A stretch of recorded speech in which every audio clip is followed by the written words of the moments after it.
Hello, and welcome to Finding Your North Star, the HGKC podcast series where we talk to business people about their experiences and challenges of innovation. I'm Peter Quintana, and I'm delighted to welcome today Jeremy Hymans, CEO of Claims Consortium Group and co-founder of Digital Taunton, an innovative collaboration network of digital businesses based around Taunton in Somerset. Welcome, Jeremy. Morning, Peter. Hi. Before we get started with the questions that I want to ask, can you give me a brief overview of what Claims Consortium Group does, please? Yeah, sure. We're based here in Taunton.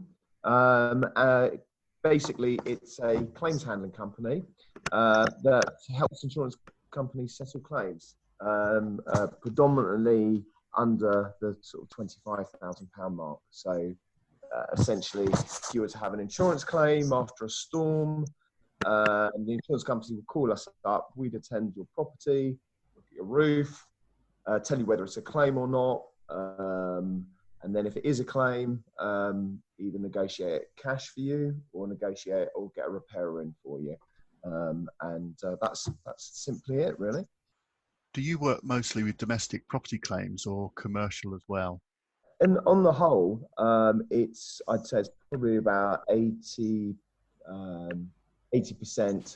home, and the rest commercial. But actually, the last couple of years, we started getting involved in motor claims, and that's not metal on metal. That might be sort of metal on houses or metal on motorway bridges. They specialise that department in sort of street furniture and motorways. So, okay. Yeah, interesting. That's a really great side of the business. There was quite an interesting article in the press recently about somebody who had lost their kitchen 10 times as they kept having Arctics plough into their house after taking a route suggested by their sat-nav.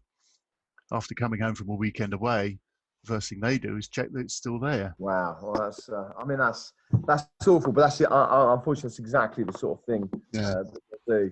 And in particular, I mean, those guys get. If a lorry has an accident under a motorway bridge and it will cause substantial damage to that motorway bridge, highway agencies will get that motorway bridge fixed, give that bill to the driver, insurer, and then the insurer will give it to us to validate and to check the quantum. So it's an interesting business, and it's come from it's grown from a cleaning business that was started in 1990. So I grew the business literally as a sole trader. When the recession hit, I started cleaning repossessed properties, and it just grew from cleaning into house clearance. Into 1996, we made the move to sort of insurance, formed a limited company, and here we are today now.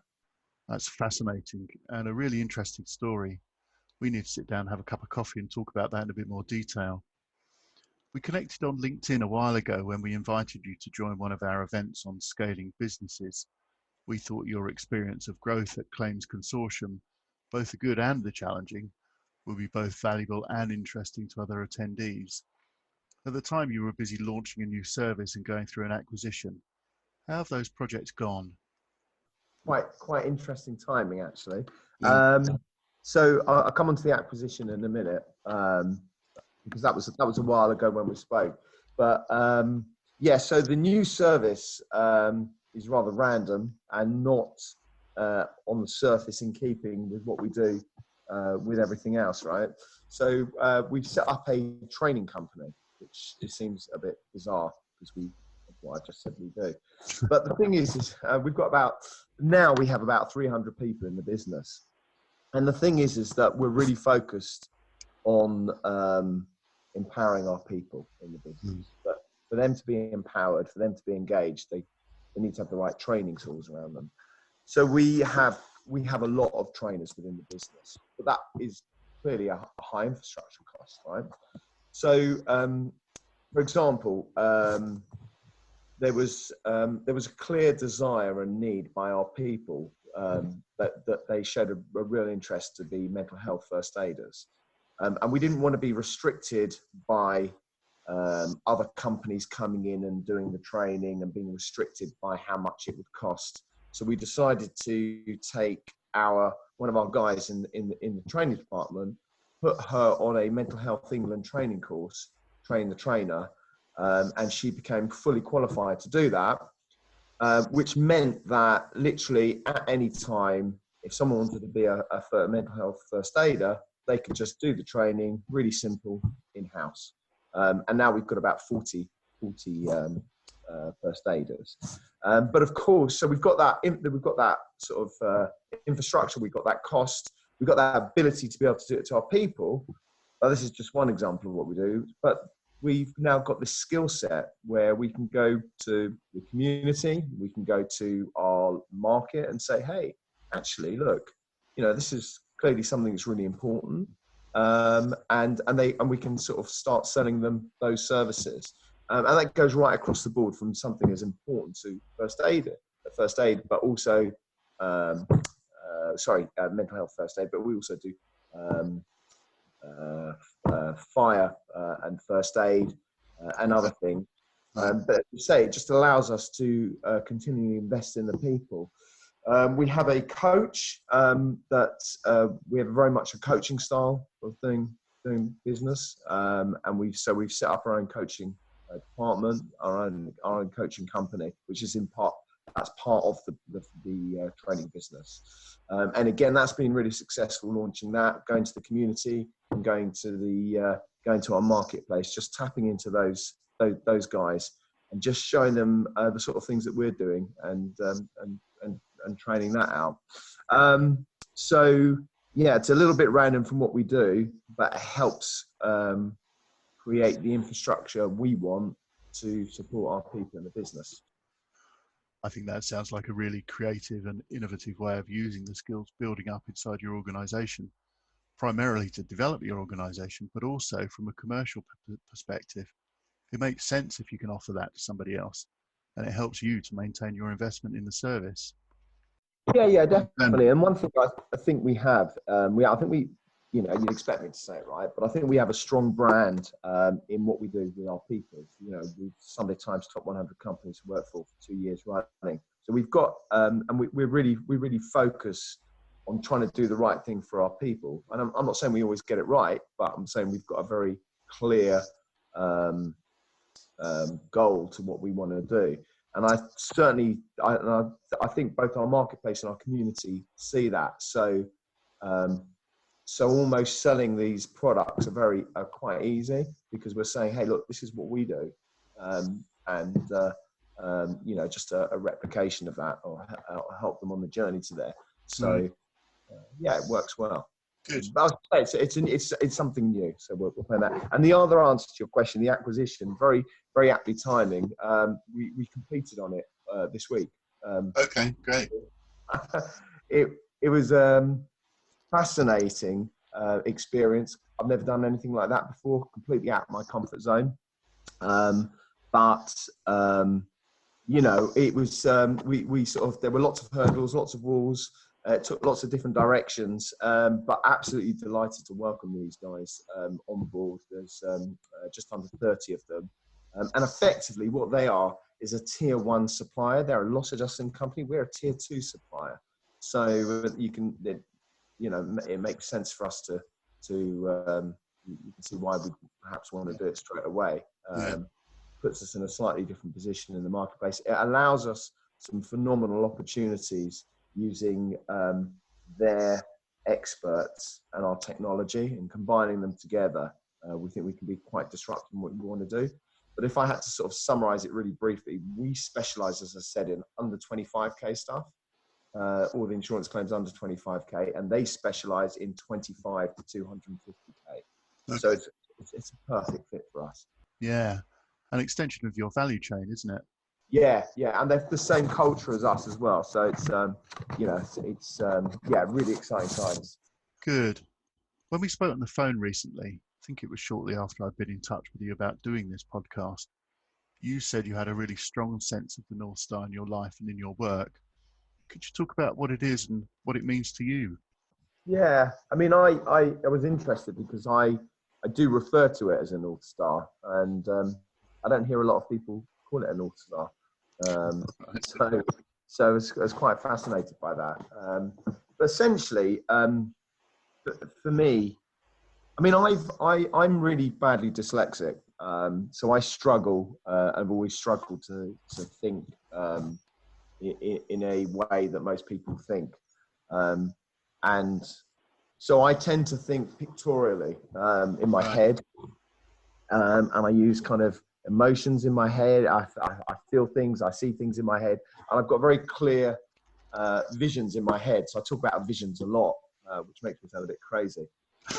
Not at all. But I have these visions, and the one thing that I see the North Star being is a shining light, something that is really bright, that is really clear, that is the place that I believe the business can get to. And the thing is I like to believe the North Star. The way I think about my North Star is this is really important for me. I like to think in my head. You see, I don't have the problems or any restraints as I do in business. In a real world, I've got all these different, I got financial. How do we do things with financially? How do we do resources? How do we do? We've got the right skill set. All these things about building business. In my head, I'm not having any of that, right? So I live in this world where anything is possible. So I try and believe. I try and think of. It's not even I try and think. I visualize about this world where the business is without any restraints, and I go to some really wild places, and I perhaps have a slightly unhealthy self-belief in myself, but I think my North Star is something that I believe truly that I can achieve. Mm. And so that's to me the starting point of the North Star. And why North Star is really important is really it gives you purpose. Okay, it gives me purpose, and then most importantly, it gives the business purpose. Right, Yeah. it helps define what that purpose is, um, and what. And once you've defined what your purpose is, you can then empower your people. Right, but you can't empower your people unless you've got purpose, because you might have awesome people working for you. You go and empower them, and they think, oh, well, I'll take the business over here. And then another one will take it in the opposite direction. And they're not doing anything wrong, but you haven't defined your purpose, your North Star. So they don't know where to take your business. Mm. So that empowerment is vital. And I think to bring it to life about how the North Star works is, I don't know if you've ever been through an acquisition or made an acquisition, but oh my God, I had no idea how complicated it was and how many hurdles it would be up. And just when you think it's there, another wall comes up. And it is only because we have a very clear, defined strategy driven by our purpose, driven by the North Star, that drove us to knock those walls down and climb over them and work out a way and compromise and, all sorts of different things, because we were driven to get to this point, because it's very clear how it fits into our strategy and our North Star. Yeah. And I think that sort of brings it to life a bit. I've been both sides of acquisitions several times over the last, probably going back 20 years. I've seen it done well. I've seen it done really, really badly. It's interesting you equate the North Star with purpose, a kind of visualization of your purpose and direction, because I think that's key for the kind of clients that we work with. If your people are not behind you, going in the same place, then your business cannot focus. We also talk about the North Star being a journey, and our white paper uses a mountaineering journey as a metaphor. I don't know if you've done any mountain walking. I've done quite a lot, and you just don't know what's around the corner. It could be an impassable wall of rock that you've got to get around. You can't go over it, you've got to go around it. And it seems to me that was the case with your acquisition, wasn't it? Because you had that purpose. When the obstacles came, you thought, okay, well, how do we get around this to where we want to be? Because the North Star's still there. You just had to find a different route to it. And I had my leadership team supporting me as well. Yeah. The whole thing. and I wasn't on my own. So you've summed it up. That's exactly how I see it. It's kind of, it means you have an obstacle in the way, and because that's what business is about. It's not about, oh wow, they're really lucky, they've done really well. It's just obstacles like everyone else, but you've just got to work out. And having a North Star allows you to do it. Do you go over it? Do you go around it? Do you go under it? Do you knock it out the way? Do you find another path? It doesn't matter. A North Star is not necessarily a map, right? It's just basically it's a destination that you're trying to get to. And Okay. So no, I couldn't agree more. And for me, what I'd like to do is, I fundamentally believe that bear in mind our business is it's a good sized business. It's 300 odd people. We've got £35 million turnover. So it's great. It's a good success story. But in our world of business, we're a fairly small player in our sector. We're competing against perhaps global billion-dollar companies. Not necessarily that turnover in the UK, but that's the sort of might that there is. I think the biggest company is owned by the Carlyle Group, which is one of the largest VCs companies in the world. So my aspiration is basically to create, and my North Star is to create an ecosystem in our marketplace where and digital platforms and digital tools where essentially at some point through a household claim, it runs through us.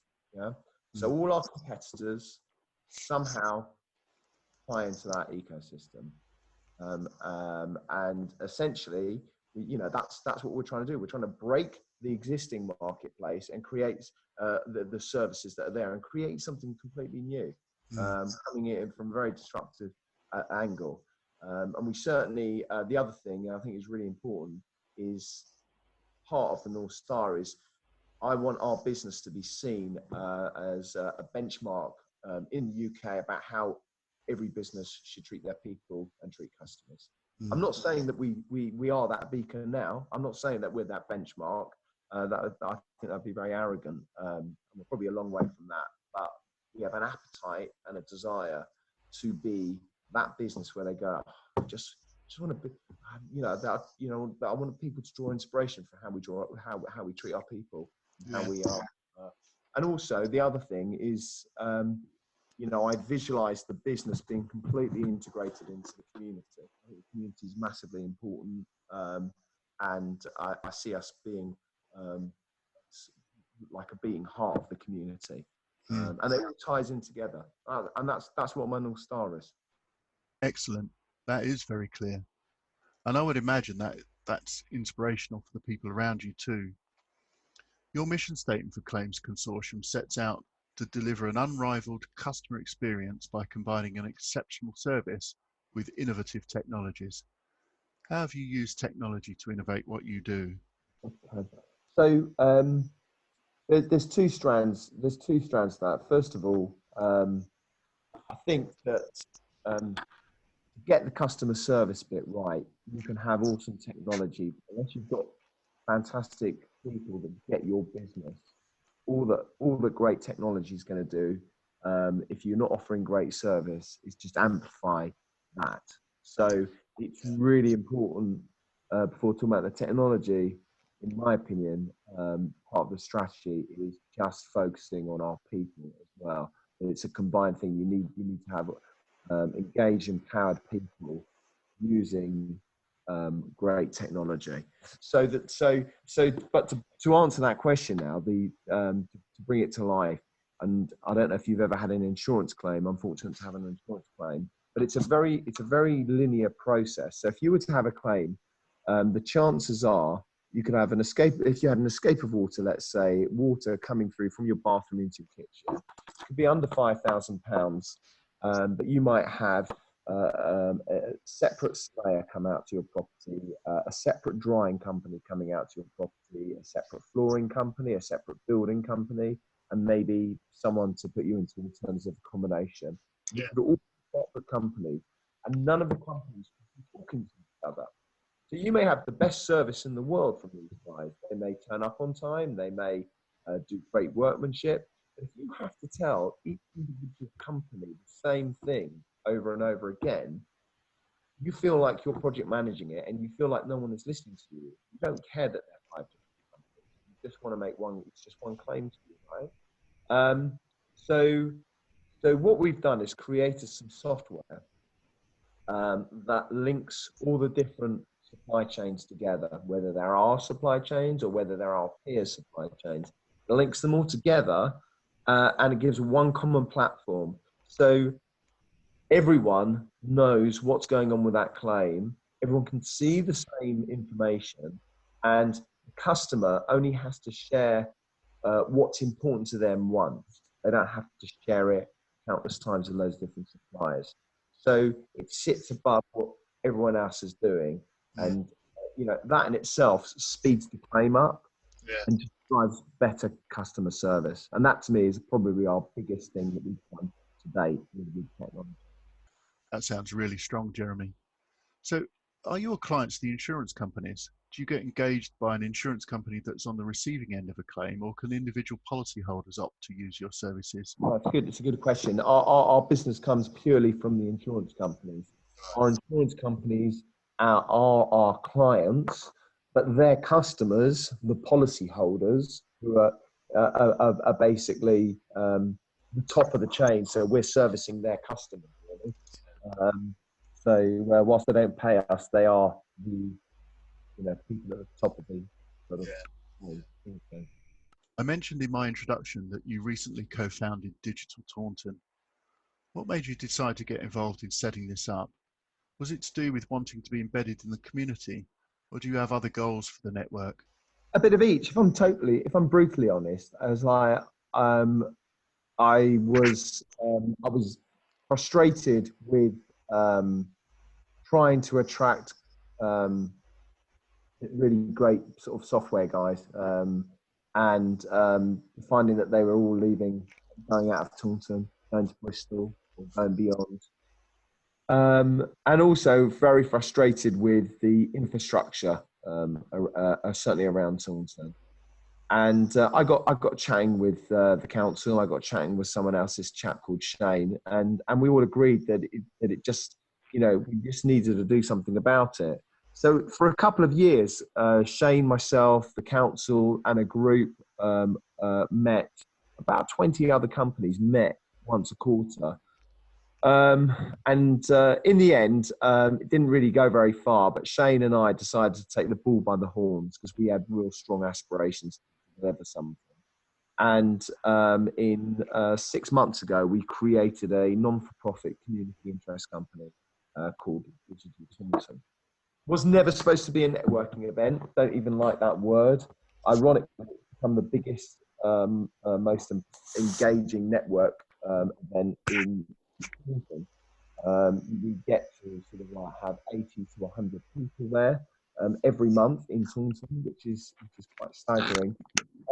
And you know what? What's really cool about we've become our own case study. What Digital Taunton is about celebrating all the wonderful digital companies there are out there. It's about embracing all the SME companies out there that just want to get a bit gritty with a digital strategy. And it's also about bringing in SMEs, sole traders that have got nothing to do with digital whatsoever, that have no digital strategy, but just want to get one. Because my message that I said right at the very beginning is really clear. I believe, Shane believes, if you don't have a digital strategy, it doesn't matter what you do, you will fail to be here in the future. Digital strategy is vital for your business. And so we encourage collaboration, and we're facilitating collaboration between companies and giving people a platform to shout about the wonderful stuff that they're doing. And if you look at Digital Taunton, we're being supported by some amazing companies. So we've got so many companies, digital companies, that are offering us their services voluntarily, and that's part of the reason why it's so successful. So we've got a PR company behind us, ADPR. We've got social media intro tweet. a sound company, Rough Tools, Video Warner, do all our videoing. We've got 360 Southwest doing photography. And I don't know if you know the Co-Hub space in Taunton called Company Space. They give us their space for nothing. So we've got all these amazing companies helping us launch. We are, successful because of them. And ultimately, we're just trying to connect people and create a thriving digital economy within Taunton, so people stay here, so businesses come here, they don't leave, and we attract new businesses in the area. Really exciting. You've obviously had lots of success in attracting people, but if somebody happens to be listening to this who hasn't come across you yet, how do they get involved in Digital Taunton? Right. So, as you'd expect, we're quite active on social media. So we've got if you went to Facebook, Twitter, LinkedIn, Instagram, and put in Digital Taunton, I think you'd see us there in bright lights. There's meetup.com where you can register your details and come along. We're working on our own digital strategy, creating a digital platform, but that's not ready for a while yet. We're just securing funding for that. But it's the last Thursday of every month to attend one of the meetups. And I just want to bring to life one story, if I may. I know we're probably short on time. So this is exactly why we set it up. It's a true case study. In episode 3, we had a really great guy speaking called Russ, who is a family financial planner, right? So not really digital at all. But Russ decided to basically attract engagement with his business. He decided to do podcasts like yourself. Yeah. And very quickly, Russ got nearly 50,000 downloads, got invited to speak internationally, and has been offered sponsorship all over the place. He's become very successful in what he does. Yeah, he's been very successful at podcasting. Nothing to do with the financial planning, but it was there designed to help him with the financial planning thing. So he's explaining his journey, the microphones to buy, the setup, the failures he had, the wins that he had. And in the audience, we had a lady called Sarah, and she makes quilts for a living, Peter. Now, this is what I'm talking about. This is why our digital cluster is so different to anyone else. The most least digital company you could possibly think of, a quilt making company. And she basically listened to Russ, and she came back to us a couple of months later, and she said she was so inspired by what Russ said. She went to a couple of companies, got them to sponsor her so she could pay for all the equipment, all the audio equipment that Russ had recommended. She went out and bought all the stuff that he recommended. And she went out and she said she just did it. She went out of her comfort zone and she went to I call it the Richard Branson of quilt making, the big cheese that makes quilts. And she went up to her and she interviewed her. And then she interviewed a couple of other people. And I think she's on episode 4 now. And since June, inspired from our events, she's had 5,000 downloads on her podcast.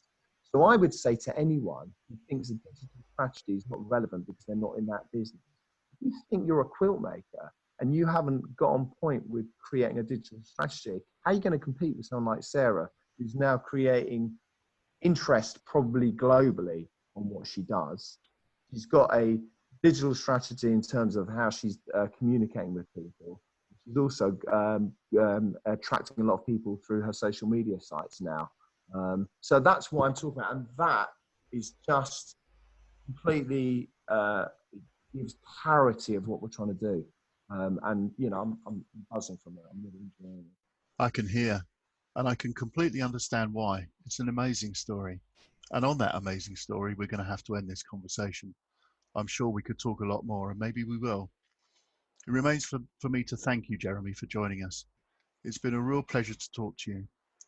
If any of our listeners are involved with the digital business or are interested in digital in any way, any quilt manufacturers out there that want to emulate Sarah's story, you can find out more about Digital Taunton and the benefits of collaboration with like-minded businesses by visiting meetup.com/digitaltaunton/events. If you'd like to find out more about how we approach innovation, you can listen to our other podcasts and download our white paper called Finding Your North Star from our website, which is www.hdkc.co.uk. So thank you very much, Jeremy. Thank you everybody for listening, and goodbye.